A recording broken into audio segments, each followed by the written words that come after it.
적폐청산을 강조하며 출범한 문재인 정부는 공약으로 강도 높은 재벌개혁을 표명했는데요. 그래서 재벌개혁 전도사, 재벌저격수로 불린 김상조 교수를 공정거래위원장으로 앉히고 경제민주화에 나섰죠. 2년이 지난 지금 일부 재벌의 순환출자 해소나 대기업의 갑질 근절 등 어느 정도의 성과가 있었습니다마는 그러나 진보 진영으로부터는 재벌개혁이 기대만큼 이루어지지 않고 있다는 비판을, 보수 진영으로부터는 기업 옥죄기라는 비판을 동시에 받고 있습니다. KBS 1루 진단 김상조 공정거래위원장을 모시고 재벌개혁과 경제 현안들에 대해 얘기 나눠보겠습니다.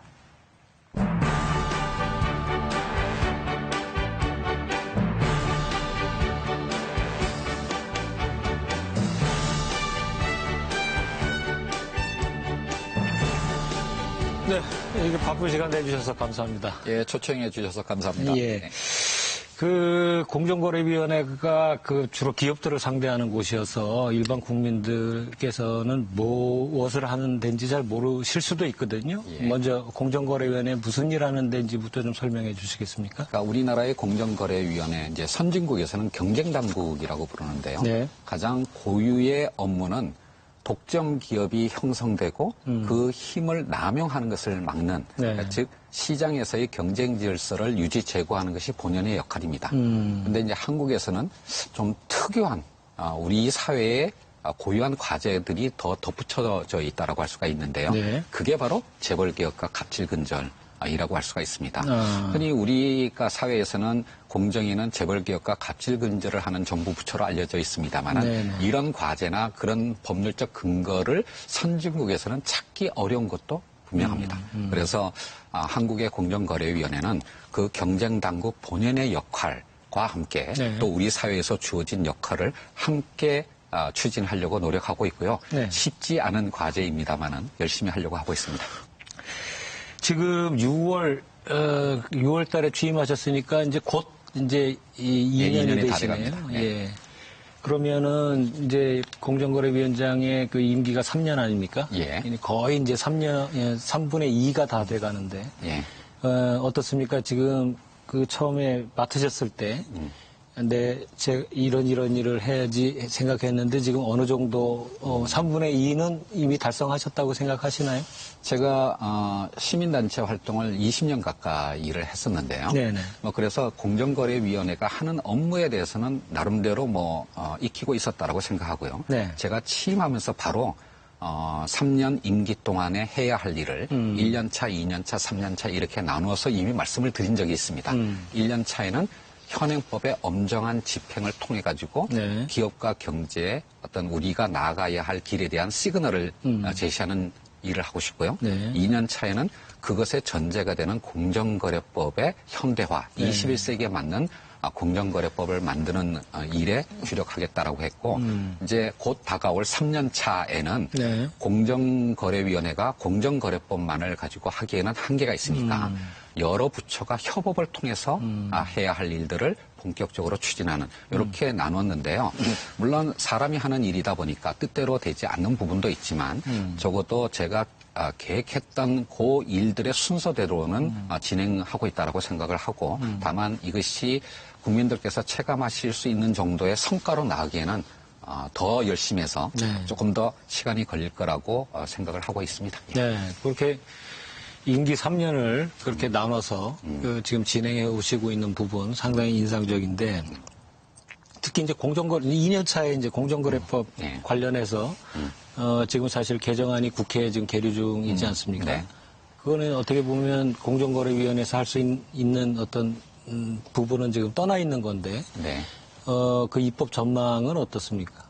사실 저희들이 38년 만에 정부 개정안을 준비를 했습니다. 정부 개정이라는 말 자체가 의미하는 바와 같이 단순히 어느 한두 조항, 특히 재벌 개혁을 위한 사전 규제 조항 한두 개를 넘는 그런 차원의 법 개정이 아니고요.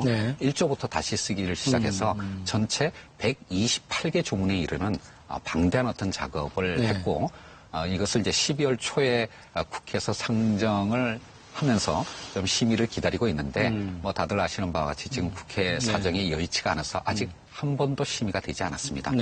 그런 차원에서 입법 과정이 녹록치는 않을 거라고 생각하고요. 다만 법을 만드는 것은 국회의 고유한 권능이기 때문에 저희들이 준비한 것을 충실히 설명드릴 준비는 되어 있다라고 할 수가 있겠고 빨리 국회를 열어서 좀 심의에 착수해 주시기를 저희들은 기대하고 있습니다. 그 3년 차에 하실 일 어떻게 보면 부처 간 협업을 통한 어떤 그 목표 달성이신데 이 부분도 입법 사항하고 관련이 있는 겁니까? 어떻습니까? 뭐 입법이 필요한 부분이 없지는 않겠습니다만은 주로 각 부처가 갖고 있는 수단들, 법률적 근거를 가지고 다만 협업을 통해서 시너지 효과를 높이는 그런 쪽으로 기획을 하고 있고요. 네. 뭐 예를 들면 이미 말씀을 드린 바가 있습니다만은 네. 사실 민간 기업의 갑질에 못지않게 공공기관의 갑질도 상당히 심각합니다. 네. 시중에 나가서 말씀을 들어보면 그래도 대기업들이 1차 협력업체하고 갖는 어떤 거래 관계는 많이 개선이 됐는데 네. 공공부문이 그렇지 못하다는 말씀을 많이 듣는데 이런 공공부문의 공정거래 문화를 확립하기 위해서는 저희 공정거래위원회뿐만 아니라 기재부 또는 뭐 국토부나 산업부, 금융위 등의 여러 부처가 함께 일을 해야 되는 그런 과제들이 많고요. 네. 더구나 그것도 어떤 한 가지 일률적인 기준을 정해서 이렇게 다 적용하기보다는 중요한 공공기관의 어떤 모범적인 어떤 모델을 만들어서 그거를 확산시키는 이런 방향으로 지금 준비를 하고 있고요. 조만간 그 내용을 국민께 말씀드릴 기회가 있을 거라고 생각하고 또 하나의 예가 우리 사회에 보게 되면 특히 4차 산업혁명 시대에 여러 가지 어떤 산업 구조가 급변하면서 이른바 특수 형태 종사 근로자라고 부르는 짧게는 특고라고 부르는 네. 새로운 유형의 어떤 노동자들이 많이 생겼습니다. 예를 들면 보험 설계사라든지 또는 배달앱 기사 또는 게임 어떤 소프트웨어 등 이런 특고 부분의 어떤 거래 조건을 개선하기 위해서 역시 저희 공정거래위원회뿐만 아니라 노동부나 다른 부처가 함께 일을 하는 그런 어떤 계획을 좀 준비를 하고 있고요. 네. 이런 식으로 여러 부처의 협업을 통해서 국민들께서 실생활에서 일상생활에서 공정경제를 체감할 수 있는 그런 과제를 만들어 가고자 하고 있고 이것이 3년 차의 가장 중요한 과제라고 할 수가 있겠습니다. 그러지 않아도 바로 그 질문을 드리려고 그랬는데 네. 이제 공정경제를 체감할 수 있게 하겠다. 이제 이렇게 이제 그 여러 부처 이제 협업을 통해서 네. 그리고 이제 다시 그거에 대해서 설명을 해 주셨는데 이제 그것이 공정경제라는 것이 모든 사람의 삶과 관계가 돼 있고 청년들의 미래와 또 직결돼 있고 그러니까 예를 좀 들어서 말씀해 주시자면 공정경제가 어떻게 그 국민들의 삶에 영향을 미치는가 그 부분은 어떻게 설명해 주실 수 있나요? 사실 2010년도에 마이클 샌델의 정의란 무엇인가가 네. 한국사회에서 열풍을 불러오면서 네. 정의나 공정에 대해서 많은 논의가 있었습니다. 크게 보면 세 가지 구성 요소가 있을 텐데요. 하나는 기회의 균등이고 네. 공정한 경쟁이고 네. 그러니까 형평한 분배라고 할 수가 있겠습니다. 사실 이 개념은 대통령의 취임사에서도 이제 표현이 됐는데요. 네. 물론 이 세 가지 요소 중에서 어떤 부분을 더 강조할 것이냐라고 하는 것은 많은 사람들이 생각이 다를 수 있겠지만 네. 이런 어떤 요소들을 우리 사회에 현실에 안착시키기 위한 노력이 바로 경제민주화와 공정경제라고 할 수가 있겠고 근데 과거에는 뭐냐면 사실 이런 논의가 우리 사회에서는 재벌개혁에 너무 국한되어서 논의가 되었던 것 같습니다. 네. 그러다 보니까 한편으로는 재벌은 그 많은 문제가 있으니까 개혁돼야 되지만 그러다가 혹시 우리 기업들의 경쟁력이 훼손되면 어떠냐라고 하는 우려도 이제 공존했던 그런 부분이 있어서 굉장히 논란으로만 이제 그치는 경우들이 많았는데요. 네.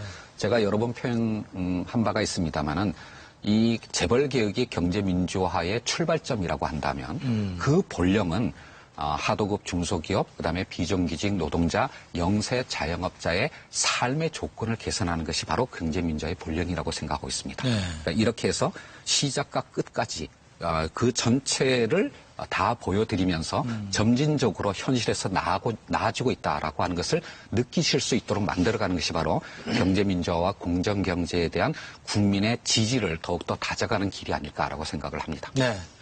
지금 뭐 말씀 중에 이제 여러 번 나왔습니다만 재벌개혁. 네. 재벌개혁을 왜 해야 되느냐. 네. 제가 이렇게 물어보면 어떻게 대답하실 수 있나요?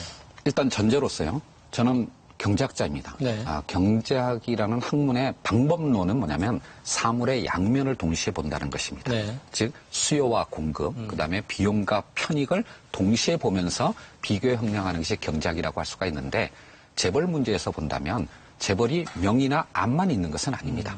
과거에 재벌이 우리 사회의 제한된 경제 자원을 집중적으로 네. 투자를 해서 성장을 이끌었고요. 그리고 더 나아가서 그 성장의 과실이 중소기업이나 서민들에게 빠르게 확산되는 그런 효과, 이른바 낙수 효과가 잘 작동했습니다. 네. 사실 이런 어떤 경제 성장 전략이 가장 잘 작동한 나라가 한국이라고 할 수가 있겠고 네. 그것이 바로 30여 년 동안 우리가 10%에 이르는 어떤 경제 성장률을 계속 유지해야 할 수 있었던 원인이라고 할 수가 있습니다. 네. 문제는 바로 이런 성장 전략에 의해서 그런 성장 전략이 더 이상 유효하게 작동하기 어려운 단계에 이르렀다는 것입니다. 네. 그래서 이제 재벌 기업의 어떤 성장의 과실이라는 것이 다른 부문으로 확산되는 효과가 매우 약해졌고요. 더 나아가서 국제 경제 환경이 바뀌면서 네. 우리가 과거와 같은 성장 전략을 계속 유지하기가 어려운 부분이 있기 때문에 재벌 기업들이 가지는 그 강점을 유지하면서도 네. 그 문제점을 개선함으로써 우리의 대기업들이 우리 국민 모두와 한국 경제 전체의 어떤 발전에 기여하는 방향으로 네. 개선시키자라고 하는 것이 재벌 개혁의 목적이라고 할 수가 있겠습니다. 네. 그러면 재벌들은 지금 사실 어떻게 보면 재벌 계획에 반대를 하고 있는 입장 아닙니까? 지금 위원장님 말씀을 들어보면 그게 지금 어떤 환경에서 재벌들을 위해서도 필요한 어떤 그 조처 같은데 그렇게 반대하는 이유는 뭡니까? 사실 보다 정확하게 말씀드리면 네. 제가 조금 전에 말씀드렸던 의미의 개혁이 필요하다는 것은 기업에 계신 분들도 다 알고 있습니다. 네. 즉 우리가 과거에 추구했던 그 성장 모델이 더 이상 유효하지 않다는 것은 기업들이 먼저 더 잘 알고 있습니다. 네, 네. 우리가 이제 패스트 팔로우, 빠른 추격자의 어떤 단계를 넘어서 우리가 이제 세상에서 처음 시도하는 것들을 해봐야 되는 퍼스트 무버 단계로 넘어왔다라는 것을 기업만큼 잘하는 사람들이 어디 있겠습니까? 그렇겠죠. 그렇기 때문에 과거의 어떤 전략이 더 이상 유효하지 않다는 것은 기업들이 너무나 시장 경쟁에서 매일매일 체험하는 것인데요. 네. 다만 이런 어떤 인식이 바로 행동으로 연결되기는 어렵습니다. 왜냐하면 그 기업이라는 것이 하나의 이해관계만 갖고 있는 것이 아니라 네. 회장부터 시작해서 임원이 있고 수많은 계열사의 직원들이 있습니다. 그리고 협력업체 등 근로자의 관계도 있고요. 이런 어떤 복잡한 이해관계를 풀어가는 것이 말처럼 쉬운 것은 아닙니다. 네. 그리고 여러 어떤 그룹에서 특수한 어떤 상황들이 존재하기도 하고요. 그래서 분명히 바뀌어야 된다는 것은 알고 있음에도 불구하고 그것에 필요한 어떤 결정을 내리고 그 결정에 책임을 지는 구조를 만드는데 많은 어떤 주저함이 있기 때문에 국민들께서 기대하는 만큼의 빠른 어떤 변화가 나타나고 있지 않다고 저는 생각하고요. 네. 바로 정부의 역할은 그런 어떤 변화가 너무 늦지 않게 이루어지도록 환경을 조성하는 것이 바로 정부의 역할이자 재벌 개혁의 가장 중요한 부분이라고 생각을 합니다. 네. 여전히 이제 재벌 개혁이라 그러면 이제 들으시는 분들은 추상적으로 들으실 네. 수 있겠어요. 이제 조금 더 들어가 보면 지금 그 정부에서 신경을 가장 쓰고 있는 어떤 항목을 보면 재벌, 대기업의 지배구조 개선, 예. 그다음에 일감 몰아주기 이 부분에 가장 어떻게 보면 신경을 쓰고 있는 것 같은 네, 것 그렇습니다. 같거든요. 예.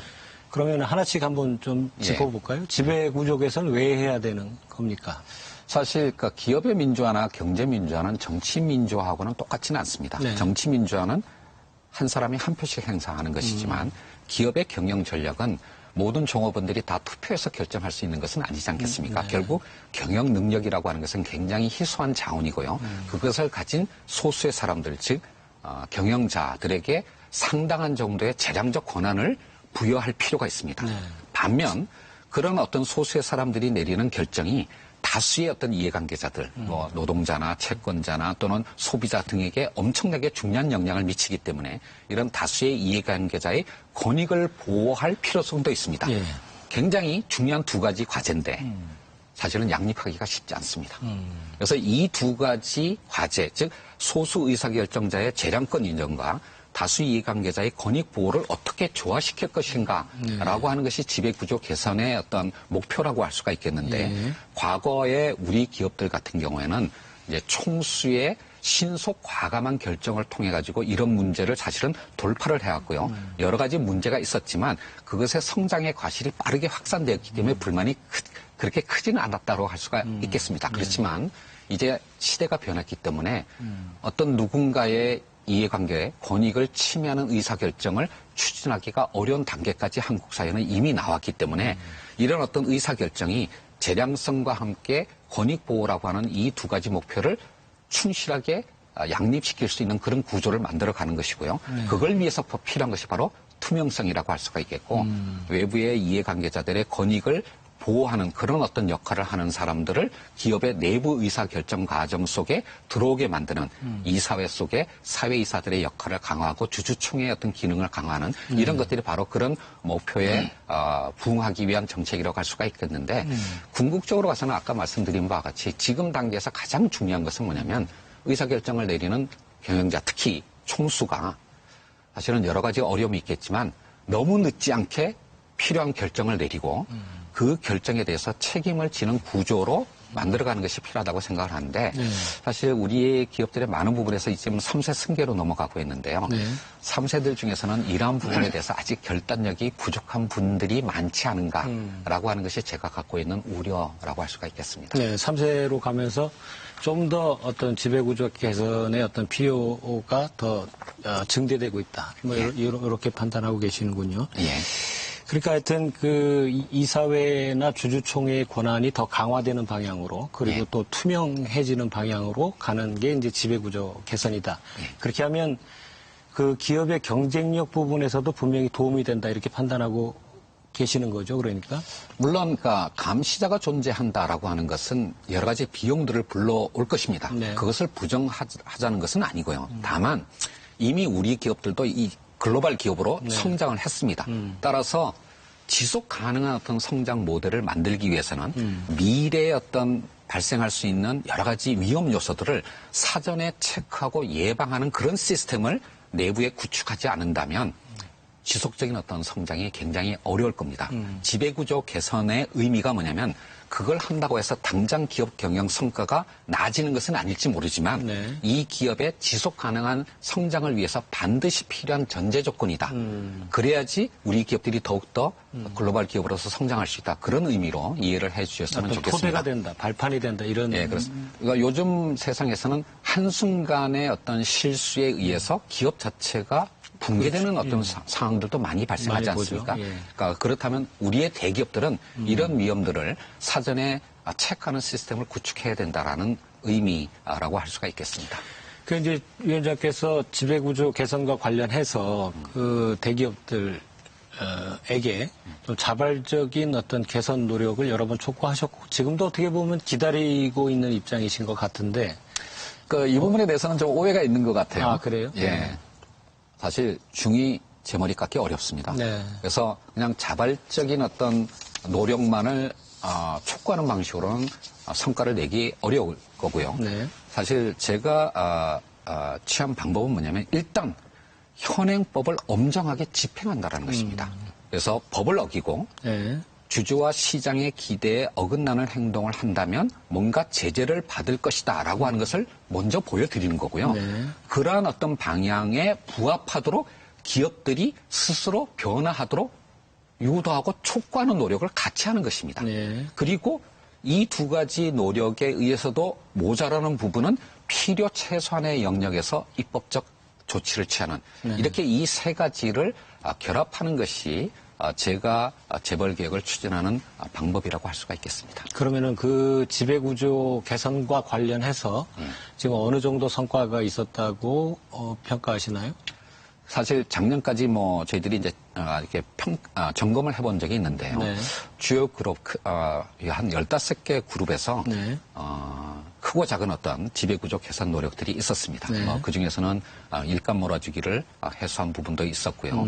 지주회사로 전환한 부분도 있었고 또 여러 가지 논란이 됐던 것을 스스로 예컨대 순환 출자를 완전히 끊어버린다든지 이제 이런 노력이 있었고 그래서 저는 이런 어떤 15개 그룹의 자발적인 노력이 결코 작은 것이 아니라고 생각합니다.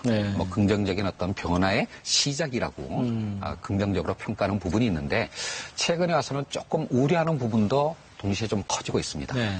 뭐 최근에 정부의 정책 기조가 변화하는 거 아니냐 또는 후퇴하는 거 아니냐라고 하는 이제 뭐 말씀들을 많이 하시면서 혹시 기업들이 좀 더 지켜보자라고 하는 움직임도 그런 분위기가 없지 않은 것 같은 우려를 갖고 있고요. 네. 뭐 이런 분위기에 대해서 저로서는 제가 공정거래위원장으로 있는 동안 또는 현 정부 임기 5년 동안 지난 2년 동안 취해왔던 그런 기조, 즉 엄정하게 집행하고 정부의 그러니까 기업들의 노력을 촉구하고 그리고 입법으로 그 부족한 부분을 채우는 이런 어떤 기조는 5년 동안 지속될 것이다라고 하는 것을 다시 한번 강조드리겠습니다. 그런 의미에서 필요한 결정을 늦추지 않았으면 좋겠습니다. 그 결정을 늦추면 늦출수록 그 기업과 한국 경제가 치러야 할 비용은 더욱더 커질 수밖에 없다라고 하는 것을 다시 한번 강조해서 말씀드리겠습니다. 네, 어떻게 보면 지금 정부의 경제정책 3대 축이라고 할 수 있죠. 소득주도 성장정책, 공정경제정책, 그다음에 바로 혁신성장정책인데 사실 어떻게 보면 올해 들어오면서 혁신성장 쪽으로 많이 이제 축이 이동한 것처럼 이제 보여지면서 그런 어떤 공정경제를 위한 노력들이 조금 관망하는 기업들이 관망하는 어떤 그 태도를 취하고 있는 데 대한 우려를 지금 표명해 주시고 계신 거고. 네, 근데 그거에 대해서도 조금 설명 말씀을 좀 추가하고 싶은데요. 사실 현 정부의 경제정책 기조가 세 개의 축으로 이루어져 있습니다. 그런데 다들 아시는 바와 같이 현 정부가 정상적인 선거를 치르면서 충분히 준비를 거쳐가지고 출범한 정부가 아닙니다. 그러니까 급작스럽게 선거를 치렀고요. 그렇죠. 인수위도 없었습니다.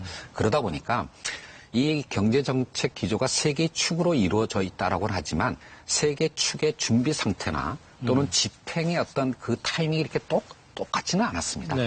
상대적으로 소득주도 성장이 좀 앞서간 측면이 있었고요. 그다음에 이제 공정경제는 일관되게 그런 가고 있었는데 상대적으로 혁신성장의 내용을 준비해서 그것을 정책적으로 옮기는 데는 상대적으로 시간이 좀 더 많이 걸렸습니다. 그러니까 그런 부분에서 좀 뒤늦게 출발한 측면이 있고 그러다 보니까 최근에 와서 강조된 측면이 있다라고 할 수가 있겠고 더 나아가서 이제 작년 하반기부터는 경제 상황이 그렇게 낙관적이지는 않다 보니까 정부의 어떤 경제 정책에서 경제 활력을 제고하는 쪽에 당연히 강조점을 둘 수밖에 없게 되었고요.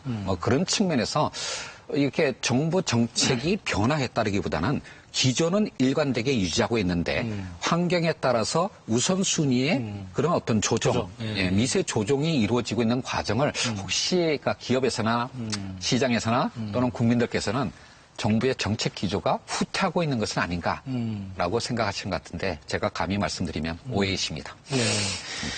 그러니까 하여튼 이제 소득주도 성장이 이제 먼저 어떻게 보면 출발을 해서 그게 어떻게 보면 조금 많은 반대에 부딪힌 것도 사실이고요. 또 그래서 최저임금을 결정하는 체제나 또 그 52시간 또 탄력근무 어떤 그 시간을 확대하는 방향으로 지금 또 입법이 돼서 또 올라가 있지 않습니까? 이제 그런 걸 보면 기조가 변했다기보다는 어느 정도 지금 그 반응에 대해서 또 정부가 또 어떻게 보면 유연하게 반응하고 있다 이렇게 또 볼 수 있는 측면이거든요. 사실 경제 정책이 왜 어렵겠습니까? 정책 수단은 제한돼 있는데 달성해야 되는 목표는 굉장히 많습니다. 더더군다나 그 목표가 양립하기보다는 충돌하는 경우도 없지 않습니다. 그렇기 때문에 정부의 경제 정책은 그 목표들의 우선순위를 조정하는 그런 것이 반드시 필요합니다. 그런 의미에서 정책은 이건 과학이라기보다는 사이언스라기보다는 예술이다, 아트다라고 표현합니다. 아트 오브 팔리시라고 얘기를 하는데요. 그런 측면에서 경제 환경의 어떤 변화에 따라서 저희들이 갖고 있는 기조를 유연하게 조정하는 과정일 뿐이지 기조가 바뀌었다라고 하기는 어렵고요. 그리고 사실 작년 말에 정부가 발표한 2019년 경제정책 기조에 따르면 필요한 부분은 특히 시장의 기대를 넘는 부분은 조정하지만 또 더 필요한 부분은 확대 강화하겠다라고 하는 두 가지를 분명히 말씀드린 적이 있습니다. 그런 기조에서 지금 가고 있다라고 말씀드리겠습니다. 하여튼 뭐 기조의 변화가 아니라는 얘기를 이렇게 좀 길게 해주신 것 같은데.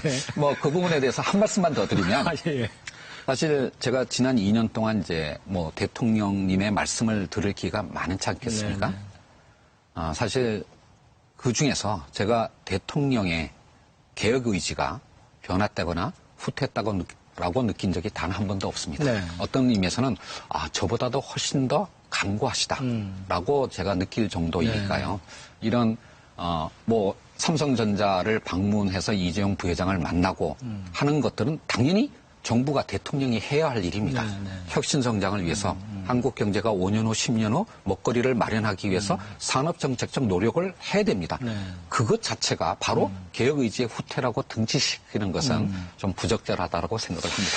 저희가 혁신 성장을 이해할 때 말이죠. 그게 여전히 어떻게 보면 대기업 중심의 성장 전략으로 이해를 해도 괜찮나요? 그게 좀 우리 대한민국 현실에서 불가피한 거 아니냐라고 얘기할 때 그렇게 이해를 해도 되겠나요? 분명히 그러니까 우려가 있다는 것을 잘 알고 있습니다. 근데 뭐 삼성의 이제 시스템 반도체 분야도 그렇고요. AI 데이터 또는 뭐 수소 전기 자동차를 비롯한 미래형 자동차 또는 바이오.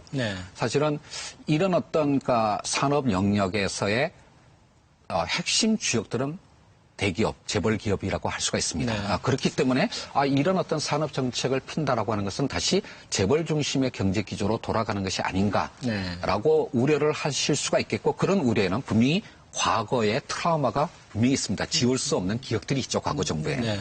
그렇지만 지금 제가 조금 전에 말씀드린 그런 어떤 산업 정책의 핵심적인 영역은 한두 개의 기업으로 성공할 수 있는 과제들이 아닙니다.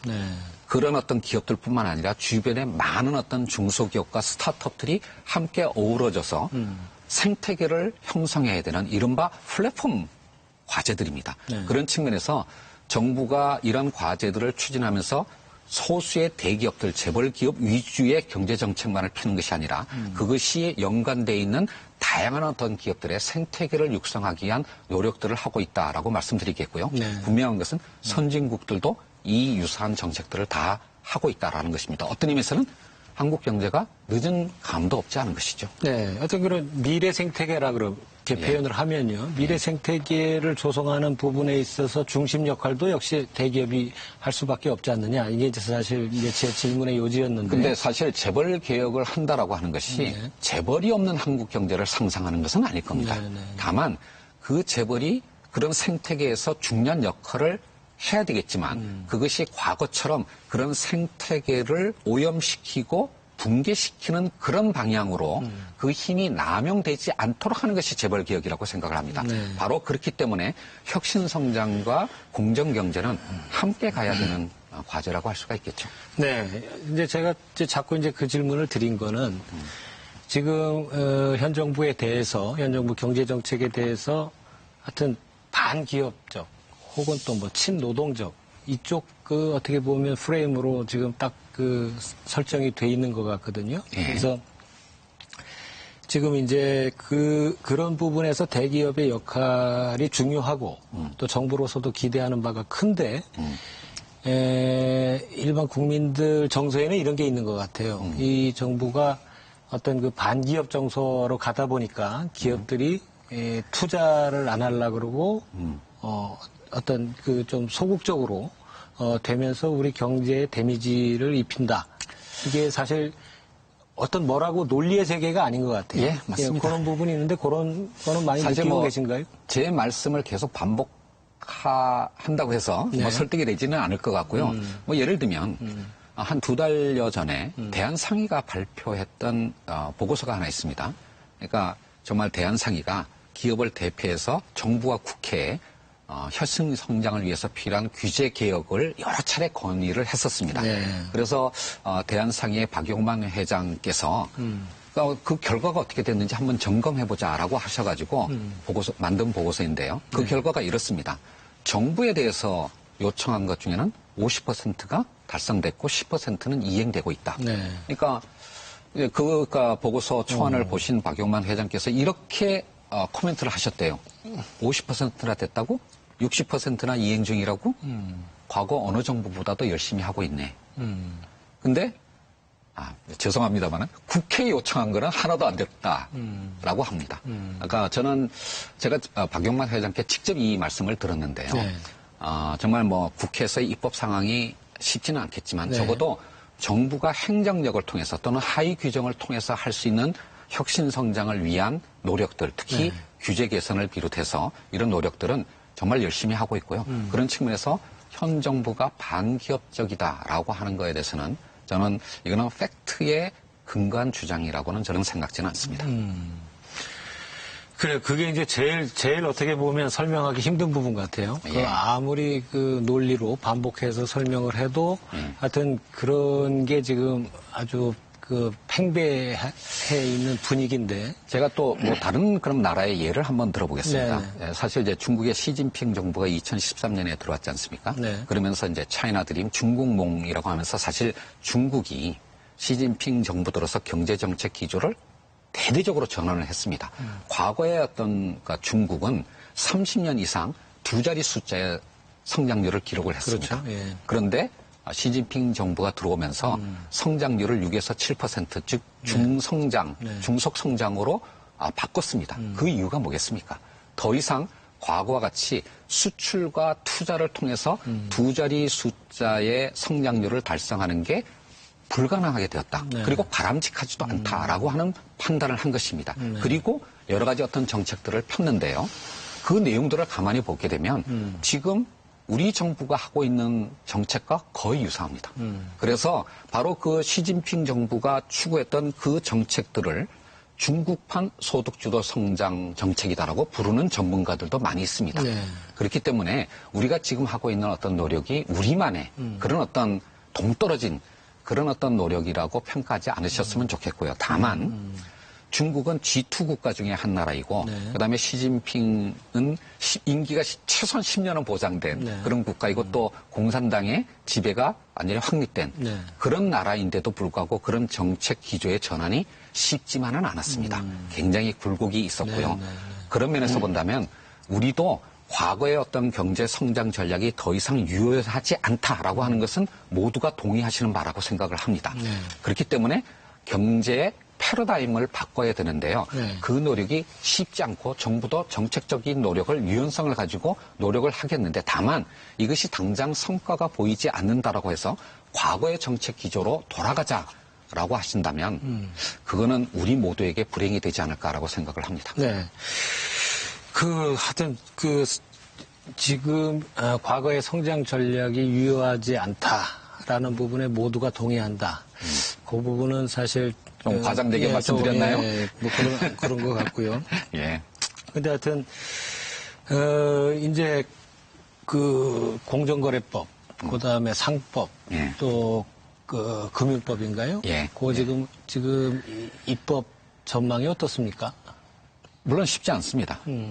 다만 물론 그 국회에서의 정치 상황에 따라서 입법 성과가 결정되겠습니다만은 지금 국회에 상정돼 있는 법률 개정안 원안대로 통과되는 것만이 반드시 개혁이고 그리고 그게 효과적이다. 이렇게 생각하지는 않으셨으면 좋겠어요. 네. 제가 이런 말씀은 정부 내에서도 굉장히 자주 드렸는데 상법은 대기업에만 적용되는 법률이 아닙니다. 네. 우리나라의 360만 개 모든 기업에게 적용되는 경제 일반법입니다. 네. 따라서 상법을 개정할 때는 재벌 개혁만을 염두에 둘 수는 없습니다. 네.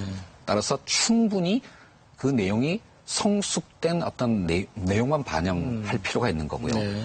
공정거래법은 60개 그룹 2,000개 계열사에 적용되는 법률이라고 할 수가 있습니다. 예. 즉 특히 재벌 시책에 관한 부분은요. 예. 그리고 마지막에 금융그룹 통합감독법은 우리나라에서 가장 큰 7개 금융그룹에게만 적용되는 법률입니다. 따라서 이 3개의 법률이 경제개혁 내지는 공정경제 재벌개혁을 위해서 가장 중요한 법률이기는 하지만 네. 다 법률의 취지가 다르고 적용 대상이 다르기 때문에 충분히 그 내용을 그러니까 숙성시키고 합리적으로 조정하는 노력도 동시에 이루어져야 된다고 생각합니다. 그런 측면에서 각 부처가 노력을 하고 있고요. 국회에서 심의가 진행된다면 여러 가지 우려들을 해소할 수 있는 여러 가지 어떤 조정책이나 또는 대안들을 준비해서 지금 정부는 대기하고 있다라고 할 수가 있겠습니다. 네. 하여튼 필요하지만 이게 입법이 안 된다 그래서 개혁이 어떤 무슨 중단될 정도의 차질을 빚을 건 아니다. 이렇게 이해를 해도 되겠습니까? 물론 법률이 개혁의 가장 강력한 수단이기도 하고요. 또는 그 개혁의 성과를 제도화하는 수단이기도 합니다. 네. 그래서 중요하기는 한데요. 네. 다만 꼭 입법이 안 되면 개혁이 안 되냐. 그런 것은 아니다라고 생각을 합니다. 그럼 지금 저희가 얘기하고 있는 그 법에 대해서 아주 간단하게 공정거래법은 하여튼 상대적으로 지금 저평가되고 있는 주주들의 권한을 올린다.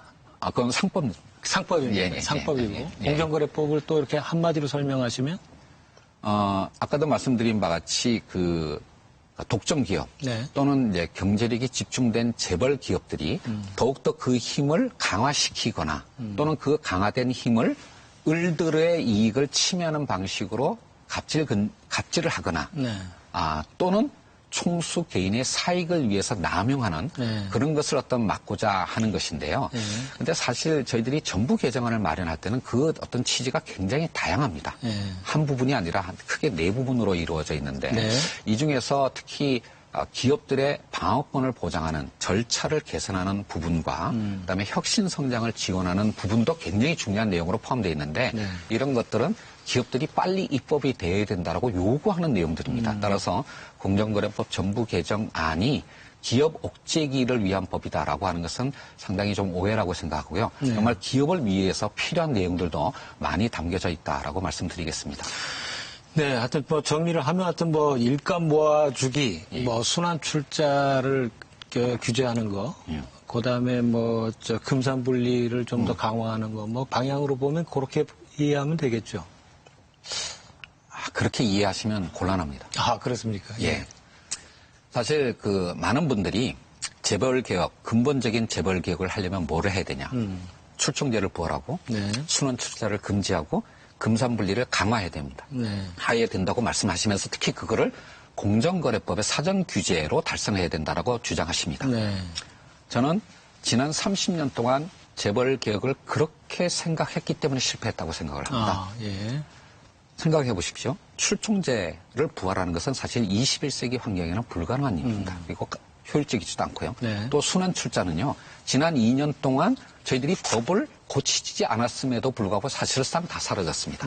그다음에 금산 분리는 공정거래법의 규정을 개정하지는 않았지만 금융감독당국에서 금융그룹 통합감독을 모범 규준 형태로 이미 도입을 했고요. 작동하기 시작을 했고 더 나아가서 과거와는 달리 금융감독을 훨씬 더 엄정하게 집행하고 있습니다. 그런 차원에서 이런 어떤 과제들을 꼭 공정거래법의 경직적인 사전 규제로 추구해야 된다라고 생각하는 것 자체가 공정거래법 전부 개정안의 취지를 잘못 이해하신 거고요. 그렇게 강조하게 되면 저는 실패한다고 생각합니다. 오히려 여러 법에 합리적인 어떤 체계성을 갖추게 되고 더 나아가서 딱딱한 법률뿐만 아니라 모범 규정 등을 비롯한 다양한 어떤 수단들을 결합하는 것이 바로 선진국이 되는 길이라고 생각합니다. 그것이 바로 선진국이 바로 그런 노력을 통해서 지금의 어떤 경제 질서를 만들었다라고 생각합니다. 특히 재벌개혁 만을 위해서 사전 규제를 강조하는 그것을 공정거래법 전부 개정안의 핵심 내용이다라고 생각하는 것이야말로 저는 정말로 잘못된 오해라고 생각합니다. 네. 하여튼 제가 좀 오해를 했던 것 같은데 가장 대담하시는 중에 가장 열변을 통해 주신 것 같아요. 그럼 공정거래법 그 내용을 좀 더 이해하기 위해서 조금만 더 얘기해 볼까요? 일단 전속 고발제 폐지가 있지 않습니까? 그러면은 이제 사실 전속고발제라는 게 이제 공정거래법에 해당되는 사안에 대해서는 공정거래위원회만 검찰에 고발할 수 있었는데 이제는 모든 사람이 고발할 수 있다. 이렇게 제가 맞게 이해하고 있나요? 역시 오해십니다. 정말로 제가 오늘 이렇게 말씀을 나누면서 정말 저희들이 지금 진행하고 있는 공정경제 여러 가지 어떤 과제들 그 내용들을 정말 성실히 설명드리려고 노력했다고 생각하는데 정확하게 전달이 안 됐다라는 정말 저희들이 책임이 크다라는 생각을 하고 있는데요. 제가 이 말씀을 드리기 위해서 비유를 하나 들면 장하 홍련전의 비극이라고 제가 표현을 하는데요. 뭐 장하 홍련전 다들 아실 겁니다. 장하와 홍련이 계모의 핍박을 받아서 원혼이 됐습니다. 네. 이게 헐리우드의 귀신이라면 정말 초능력을 갖고 있기 때문에 본인이 그냥 그 원한을 풀면 될 겁니다. 하지만 우리의 순박한 원혼들은 귀신은 직접 그 원한을 푸는 게 아니라 마을원님을 찾아갑니다. 네. 그래서 민원을 제기하는 것이죠. 문제는 뭐냐면 이 마을원님이 민원을 다 듣기도 전에 심장마비로 돌연사를 하는데 문제가 있습니다. 제가 이 말씀을 왜 드리냐면 네. 시장경제, 자본주의 경제라고 하는 것은 당사자들끼리 공정한 계약을 맺고 그걸 이행하는 것이 기본이 되어야 됩니다. 그렇죠. 그런데 우리나라에서는 이 기반이 굉장히 약하기 때문에 많은 어떤 문제가 바로 공정위로 와서 공정위가 해결해달라고 하고 있습니다. 그리고 그중에 일부분이 검찰로 가는 거고요. 그런데 이런 시스템으로 가게 되면 모두가 불행해진다고 생각합니다. 저희 공정위 직원이 600명인데 1년에 신고 사건이 4,000건이고요. 민원이 5만 건입니다. 해결하기가 어렵습니다. 그렇기 때문에 신고를 해도 처리가 늦어지고 결과도 만족스럽지 못하다라고 했는데 이것이 더더군다나 검찰로 가게 된다면 굉장히 큰 비용을 초래할 수가 있습니다. 그래서 지금까지는 공정위가 고발한 사건만 검찰이 수사할 수 있도록 하는 그런 전속고발권을 유지했는데요. 네. 이런 시스템으로는 조금 이제 기업들을 좀 보호하기 위한 예, 그렇습니다. 뭐냐면 우리나라의 공정거래법에 모든 조항에 형사처벌 조항이 붙어 있습니다. 네. 그렇게 하게 되면 사실 경제 문제, 기업 문제가 모두 다 형사화하는 것은 바람직하지만 않을 겁니다. 네. 그래서 전속고발권을 둔데요. 이번에 저희들이 정부 개정을 마련하면서 이런 모두가 불행해지는 이 시스템을 좀 바꿔보자라고 말씀을 드린 겁니다. 네. 즉 기본적으로는 당사자들끼리 문제를 해결할 수 있는 이 수단을 더 활성화하고 그중에서 일부만 공정위의 행정적 조치 대상으로 대거하고 그런 전제 조건 위에서 특히 지금 많이 붙어있는 형사처벌 조항을 굉장히 많이 없애는 내용까지 담았습니다. 네. 그런 상태에서 일부만, 전부가 아니라요. 일부만 입찰 담합을 비롯한 경성 담합에 대해서만 전속고발권을 부분적으로 푸는 겁니다. 아하, 저희 법의 전체 내용 중에서 한 10분의 1 정도만 푸는 것이라고 할 수가 있겠고요. 그리고 더 나아가서 이걸 풀더라도 검찰이 언제나 그냥 마음대로 수사를 하는 것이 아니라 공정위와 검찰이 중복 수사 조사가 되지 않도록 그 영역을 구분하는 기준도 이미 만들었고 더 나아가서 검찰이 한 부분을 수사하다가 거기서 발견된 증거를 가지고 다른 수사를 하는 이른바 별건 수사의 우려가 많지 않습니까? 그것을 통제하는 그런 수단들도 준비를 해놨습니다. 그렇기 때문에 사실 이번 공정거래법의 정부 개정안의 핵심이 전속고발권을 마치 전부 폐지하는 것이다라고 하는 것도 오해라고 말씀드릴 수가 있겠고 이런 어떤 법체계 전체의 집행 시스템을 이거를 현대화하자라는 취지하에서 민사와 행정과 형사의 합리적 협업이 이루어지는 시스템을 추구하고자 하는 것입니다. 네, 그러니까 하여튼 입찰 담합, 가격 담합 이런 어떤 담합 행위에 대한 거는 전속 고발죄에 저촉받지 않고. 네. 뭐 검찰이 바로 수사를 할 수도 있고 또는 고소 고발이 이루어질 수도 있는데 그렇다고 해서 검찰이 다 하는 건 아니고요. 그 중에서 자진 신고가 들어온 입찰 담합만 검찰이 우선 수사하고 나머지는 다 공정위가 먼저 조사하는 것으로 이렇게 이미 업무 조정이 됐습니다. 예. 하여튼 그래서 크게 얘기하면 하여튼 90%는 여전히 공정거래위원회를 통해서 검찰 고발이 이루어지는 상황이고. 예. 그 담합 부분은 한 전체적으로 보면 한 10% 정도 될 거다. 이제 이런 설명이시죠? 뭐 90%는 여전히 전속고발죄가 유지된다고 보시면 됩니다. 예. 그러면 일단 담합이라면 어떤 기업 간의 어떤 치열한 어떤 경쟁인데 말이죠. 예. 어떤 사실 입찰은 한 군데만 되는 거 아닙니까? 그죠? 예. 네. 나머지 입찰 받지 못한 기업들의 아주 그 활발한 어떤 고발전 뭐 그런 폐해도 좀 있을 수는 있겠네요. 예, 사실은 이 자진신고제도, 리니언시 제도가 바로 그런 어떤 것을 이용하는 겁니다. 그래서 담합이 유지되면 거기에 참여하는 기업들은 다 이익을 보겠지만 누군가가 거기서 딱 벗어나면 다른 사람들은 다 이렇게 실패자가 되고 요 사람만 위인화가 되는 거 아니겠습니까? 그렇죠. 이제 그런 어떤 배신의 심리를 이용하는 것이 이제 자진신고 제도인데요. 네. 그러니까 이렇게 자진신고 제도 하에서 검찰이 이 부분 입찰 담합에 대해서 특히 집중적으로 수사를 하게 된다면 배신에 따른 어떤 비용과 편익이 훨씬 더 커질 겁니다. 네. 그거를 이용해서 특히 이제 정부 예산이 들어가는 공공 입찰 담합 같은 것들을 빨리 깨트리는 것이 네. 그게 어떤 우리의 재정의 효율성을 위해서 매우 중요하다고 생각하기 때문에 자진 신고가 이루어진 입찰 담합만 검찰이 우선 수사하는 것으로 그렇게 매우 한정적으로 진행을 하고자 한다라고 말씀드리겠습니다. 예, 저는 하여튼 그 전속 고발제가 폐지되면서 과거에 기업들을 보호하려는 어떤 장치였는데 그게 싹 걷어지면서 이게 상당히 어떻게 보면 좀 혼란스러운 양상으로 갈 수도 있겠구나 했는데 제가 상당 부분 오해한 부분이 있네요. 네, 사실 그런 우려가 해소가 안 된다면 그 조항은 국회를 통과하기 어려울 겁니다. 네. 당연히 그 우려에 대해서 법무부와 저희 공정위가 충분히 협의해서 보완책을 지금 마련한 결과입니다. 네, 그리고 상법은 아까 말씀드린 대로 하여튼 그 상대적으로 지금 평가받지 못하고 있는 주주들의 권한을 올리는 쪽으로 지금 추진하고 계신 거고요. 그 스튜어드십 코드 그 행사에 대한 위원장의 견해는 어떠신가요? 사실 이 부분도 우리 사회에서 굉장히 그러니까 오해와 논란이 많은 것 같은데요. 한편에서는 마치 이거를 재벌개혁의 핵심적 수단으로 이렇게 너무 좀 과장하시는 분들도 있고 또 한편에는 마치 이게 연금사회주의로 가는 길이 아니냐라고 또 우려하시는 분들도 있는데 스튜어드십 코드는 그런 게 아니라고 말씀을 드리겠습니다. 이 스튜어드십 코드에서 예컨대 기관 투자자들이 주총에 가서 그러니까 의결권을 행사하는 것은 그것은 맨 끝에 있는 수단이고요. 사실은 선진국에서 이미 글로벌 스탠다드로 정립된 스튜어드십 코드는 취지가 뭐냐면 기관 투자자와 피투자 기업이 사전에 평상시에 소통을 열심히 해서 협의를 해서 문제점을 조기에 발견하고 해결책도 공동으로 찾아라. 대화하라 라고 하는 취지입니다. 그것을 위한 어떤 여러 가지 원칙들을 정해놓은 게 스튜어드십 코드의 가장 중요한 부분이라고 할 수가 있겠고요. 이제 우리는 그런 것을 적용하기 시작을 했는데 올해 주주총회 시즌을 이렇게 지나다 보니까 제가 느낌이 딱 이렇습니다.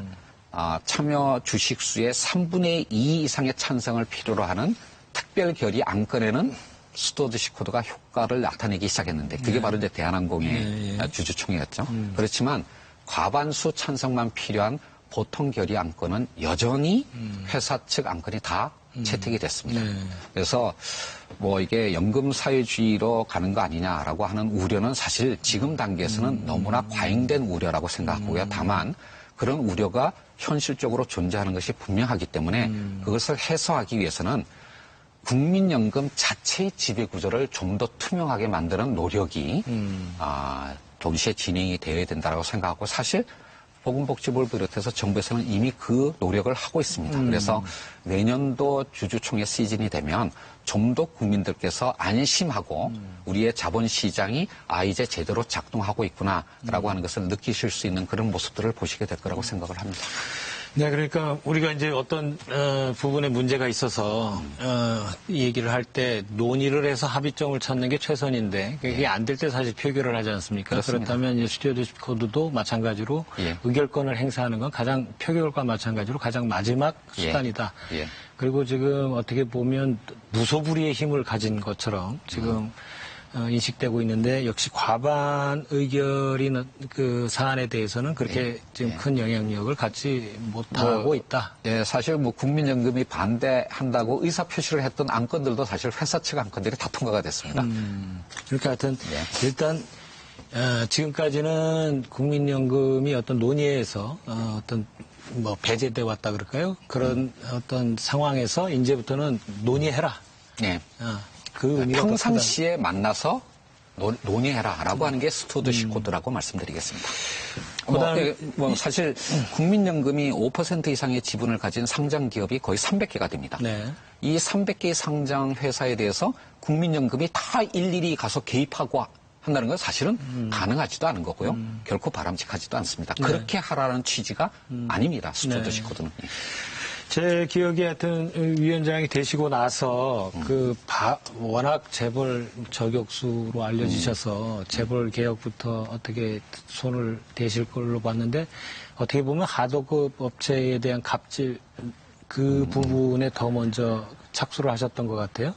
어느 정도 지금 바라시던 부분에 성과가 있으셨다 이렇게 생각하시나요? 제가 지난 2년 동안 아까 공정위가 다루었던 사건 중에서 가장 의미를 부여하는 사건이 한 3개 정도 있는데요. 네.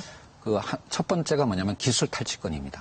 그래서 모 기업의 기술 탈취에 대해서 저희들이 정말로 어떤 의미에서는 처음으로 제재를 했다라고 할 수가 있는데 네. 그것이 그 특정 기업을 제재했다는 데서 끝나는 게 아니라 그것이 이제 시장에 시그널을 주다 보니까 이제는 뭐냐면 대기업들이 중소 하도급 기업체로부터 기술 자료를 요구할 때 옛날처럼 그냥 말로만 하고 네. 갖고 와서 그걸 계속 갖고 있는 그런 식의 것이 사라지기 시작했습니다. 그래서 기술 자료 요구서라고 하는 서면을 반드시 교부를 하고 거기서 규정된 대로 일정한 보존 기간이 지나면 폐기하는 정도까지 시장의 관행이 변화하고 있다는 것을 제가 느끼고 있고요.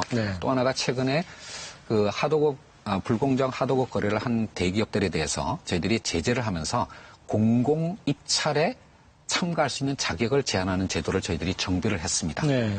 그러는 과정에서 이젠 하도급법을 위반하게 되면 정말 정부 조달에 참여할 수도 없겠구나라고 하는 어떤 인식이 생겼고요. 네. 이런 부분들이 미래의 어떤 거래 관행들을 개선하는 데는 굉장히 중요한 시금석이 될 거라고 생각합니다. 물론 과거에 벌어졌던 여러 가지 사건들이 아직 해결되지 못한 부분들은 맞습니다만은 지난 2년 동안의 노력에 의해서 미래의 거래 관행의 변화는 확실하게 시작되었다라고 말씀드리겠습니다. 네.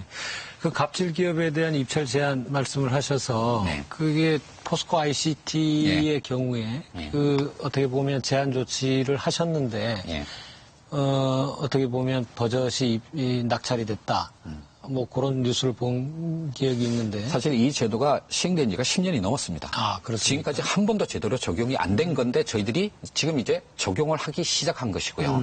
뭐 일부 사례에서 보게 되면 예컨대 지금 이제 기재부 시행령을 개정하는 작업을 하고 있는데 기존에 거래 상대방이었던 기업하고만 참가 자격을 제한한다. 처음 들어오는 기업은 제한 대상이 아니다라고 해석이 되고 있습니다. 네. 말이 안 되는 거죠. 그렇죠. 그래서 이 기재부의 시행령을 개정하는 작업이 있고요. 또 하나 저희들이 입찰 참가 자격 제한을 통보를 하더라도 이게 모든 공공기관에 제대로 연락이 되어서 시행되지 못하는 부분이 있습니다. 이 부분도 보완하는 지금 시스템을 이미 구축을 했습니다.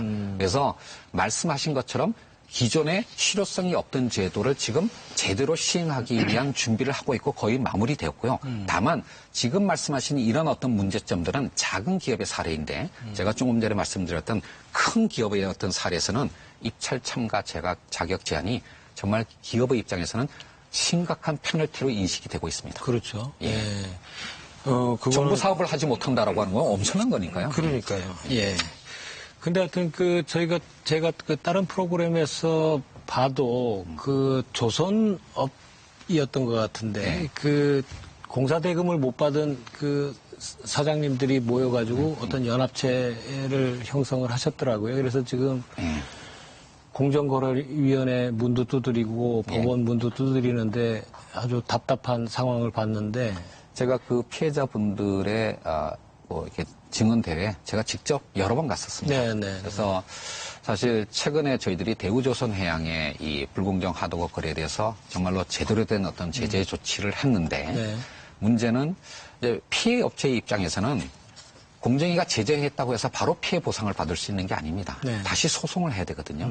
그 과정에서 이 기업들이 이제 저희들의 어떤 제재 조치에 대해서도 행정소송으로 불복하고 있고 그거를 또 근거로 해서 민사소송도 또 불복을 하고 있기 때문에 실제 피해자들의 입장에서는 피해 보상의 길이 굉장히 먼 그런 어떤 부분들이 있고요. 이 부분에 관해서도 저희들이 뭐 금융이나 또는 산업은행, 대우조선해양 등과 이렇게 협의는 하고 있습니다만은 현실적으로 대우조선해양의 입장에서는 또는 그것을 법률 자문하는 로펌의 입장에서는 바로 타협하기는 쉽지 않은 여러 가지 어떤 요소들이 있습니다. 이런 부분들을 제대로 해결함으로써 단순히 제재하는 것에서 끝나는 것이 아니라 그것이 피해자들에 대한 제대로 된 구제로 신속하게 이어지고 그리고 그러한 일들이 재발되지 않도록 하는 이런 어떤 시스템을 촘촘하게 만들어가는 것이 지금 저희들의 과제이고요. 이런 것들은 단순히 법률 한 조항을 고친다고 해서 해결되는 문제는 아닙니다. 그렇죠. 바로 이런 부분에 대해서 국민들께서 체감할 수 있는 어떤 시스템, 질서를 만들어가는 것이 그게 진정한 공정경제의 길이라고 생각을 합니다. 네, 한마디로 갑질이죠. 힘을 가진 기업의 어떤 그 힘을 그 하도급 업체한테 써서 사장님들의 그 절규가 지금 제가 이렇게 방송으로 들었지만 귀에 들리는 것 같아요. 예. 그런 부분에 공정거래위원회가 있고 우리 정부가 살아있다는 거를 좀 보여주시기 바라고요. 네. 지금 경제 이제 거의 이제 또 마무리해야 될 시간 같은데 하여튼 지금 경제가 어렵다는 거는 뭐 거의 기정사실화돼서 얘기가 되고 있는 것 같아요. 그리고 경제가 그냥 어렵다는 게 아니고 이 정부가 무능하다. 경제에 대해서 무능하다라는 게 아주 보편적인 상식처럼 지금 널리 지금 퍼져 있는데 지금 뭐 정치구호로는 뭐 경제 파탄 이런 말이 뭐 나오고 그거에 대한 우리 위원장님 생각은 어떠십니까? 대통령과 국무총리께서 누누이 강조하신 건데요. 정부는 핑계를 대면서 변명하면 안 된다고 생각합니다. 네. 진짜 성과로서 말해야 되고 그리고 그것으로 유권자 국민들의 평가를 받아야 됩니다. 네. 그런 의미에서 지난 1분기 성장률이 전기 대비로는 마이너스가 나온 거에 대해서는 정말로 책임을 통감할 수밖에 없는 상황이 되었습니다. 다만 사실 저희들이 이렇게 전기 대비로 마이너스다라고 하는 것이 워낙 상징적이다 보니까 많은 비판을 받고 있습니다만 이런 어떤 비교가 그렇게 적정하냐. 사실 다른 나라에서는 꼭 이거를 중요한 지표로 삼지는 않거든요. 미국의 성장률 지표 발표되는 것은 사실은 우리와는 전혀 다른 방식입니다. 그래서 비교하기가 어려운 건데요. 다만 조금 더 의미를 보기 위해서는 작년의 4분기와 대비하는 것이 아니라 전년 동기, 즉 작년에 1분기에 비해서 얼마만큼 성장했느냐 이걸 보는 게 더 중요하다고 생각하는데 1.8%였습니다. 저희가 원래 정부가 2.6%를 목표로 하고 있고 한국은행은 2.5로 예상치를 발표를 했는데 그거에 비한다면 1.8%라고 하는 전년 동기 대비 1.8%라고 하는 것은 분명히 실망스러운 숫자이고요. 정부가 정책적으로 더 많이 노력해야 될 부분이 있다고 생각합니다. 변명의 요소들도 많은데요. 다만 많은 분들이 아시는 것처럼 세계 경제 질서가 지금 급변하고 있습니다. 네. 특히 과거에는 세계 경제가 한 3.5% 성장하면 무역이 한 10% 정도 성장했습니다. 따라서 우리가 수출 주도의 성장 전략을 택하기가 굉장히 유리한 환경이었는데요. 지금은 세계 경제의 성장률이 3%로 떨어졌지만 그렇죠. 무역도 3%로 떨어졌습니다. 이제 더 이상 과거처럼 수출 중심의 성장 전략이 그렇게 유효하지 않은 그런 환경에 와 있기 때문에 그렇다고 해서 수출을 완전히 포기하자는 얘기는 아니지만 우리의 어떤 경제 시스템의 변화를 위해서 일관되게 노력할 필요가 있겠고 그런 부분에 관해서 비판을 해 주시겠지만 또 한편으로는 좀 기다려 주시기를 좀 정부에서 일하는 사람으로서 부탁드리고 싶습니다. 알겠습니다. 위원장님 오늘 하여튼 장시간 대단히 감사드리고요. 앞으로 앞으로 남은 1년 잘 마무리해 주시기 바랍니다. 예, 감사합니다.